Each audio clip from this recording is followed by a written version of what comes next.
부득이하게 세금 계산서 못 받는 경우가 있어요.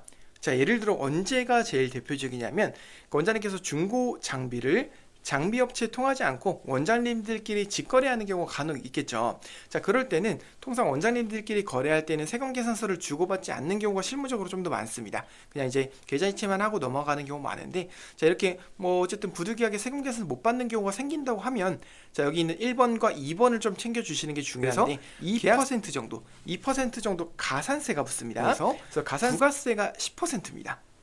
그러면 이것도 가산세가 2% 더 저렴해요. 부가세는 10%고 가산세가 2%니까 이것도 그냥 현금을 하고 이렇게 그냥 이제 가산세 2% 내고 이렇게 처리하는 게 더 유리한 거 아닌가? 라는 생각에서 뭔가 해명하세요, 소명하세요라고 날라오는 거예요. 자, 이거 이제 내용은 어떤 거냐면, 자, 이 해명 안내는 1년 차부터 나올 수가 있어요. 실제로 이걸 제일 많이 했던 기간이 코로나 때였습니다. 자, 2010불로 구입할지 할부로 구입할지 리스나 렌트 같은 거, 장비나 차량 아마 많이 고민하실 거예요. 자, 일단 장비부터 먼저 좀 정리를 드리면, 자, 의료기기 같은 경우는 결론만 말씀드리면, 자, 근데 차량은 좀 달라요.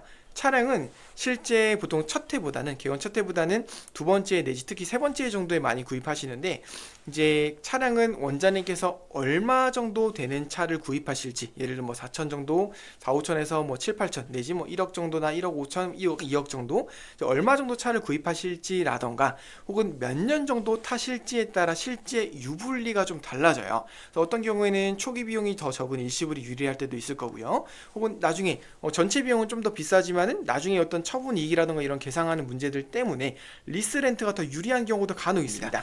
실제로 이게 직원 고민으로 한번 이슈가 생기면 생각보다 많이 골치 아픕니다. 그래서 그런 부분들도 있기 때문에 노무사님 한번 고려해 보시는 것도 괜찮고요. 그리고 노무사님을 이제 같이 간다고 하면 근로계약서 같은 경우는 노무사님이 주시긴 할 건데, 뭐 그게 아니라고 하면 5인 미만이라던가 노무사님 없이 가신다고 하면 근로계약서 샘플 같은 경우는 이제 먼저 개원하신 주변 원장님께 말씀 주시면 그 샘플 같은 거 몇 개 주실 거예요.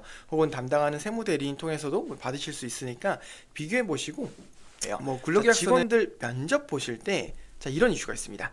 예를 들어 원장님께서 10월 1일 개원이라 가정할게요. 자, 그럼 9월 30일 정도가 되면 저희 직원들은 당연히 다 있겠죠. 근데 그쯤 돼서 갑자기 직원이 얘기합니다. 9월 30일 또는 10월 1일쯤 돼가지고 뭐라고 얘기 꺼내냐면, 원장님, 제가 실업급여를 12월 중순까지 혹은 뭐 1월 말까지 받고 있어서 그때까지는 4대 보험에 들어가지 않았으면 좋겠습니다. 이런 얘기를 꼭 개원 직전 또는 직후에 해요.